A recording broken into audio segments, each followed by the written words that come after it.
తొలికోడి కూసింది, తెల్లవారుతుంది. పక్షులు కిలకిలమంటూ ఎక్కడికో ఎగిరిపోతున్నాయి. దూరాన ఆగి ఆగి వినిపిస్తున్న సెలయేరుల సవ్వళ్ల మధ్య మేము ఉన్నామంటూ జంతువుల అరుపులు. చుట్టూ ఎత్తైన పర్వతాలు, వాటితో పోటీ పడుతున్నట్లు పొడగైన చెట్లు, దట్టమైన పచ్చిక బీళ్లు, గుబురు పొదలు. పర్వతాలతో స్నేహం చేయడానికి ఆకాశమే దిగివచ్చిందా అన్నట్లు వాటి శిఖరాన తెల్లని మేఘాల ముసుగు.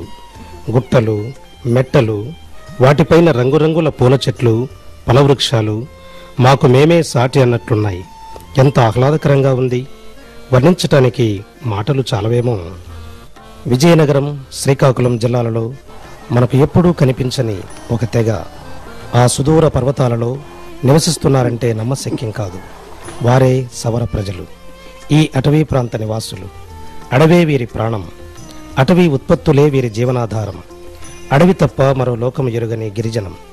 3 జిల్లాల్లో విస్తరించి ఉన్న అడవులతో వీరి జీవితాలు పెనవేసుకున్నాయి. నిరంతర శ్రామికులు, నాగరిక ఛాయలు ఎరుగని బడుగు జీవులు. మూఢనమ్మకాలను, మాయమాటలను సులువుగా నమ్మేస్తారు. కోడి కొయ్యకముందే నిద్రలేచే అలవాటు వీరిది.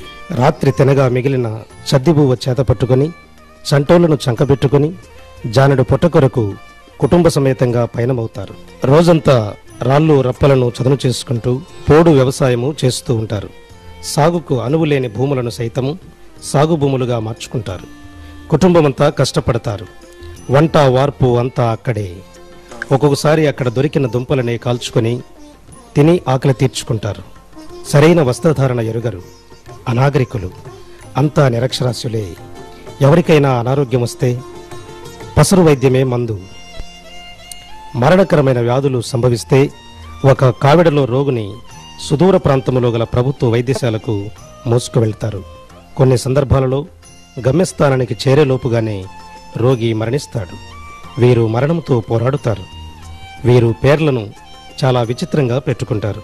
సోమవారం పుడితే సోమయ్య, మంగళవారం పుడితే మంగయ్య, అమావాస్య నాడు పుడితే మాసయ్య, పౌర్ణమి నాడు పుడితే పున్నయ్య అని ఈ విధంగా పేర్లు పెడతారు. వీరు ఆడపిల్లలైనా మగపిల్లలైనా సమానంగా చూసుకుంటారు.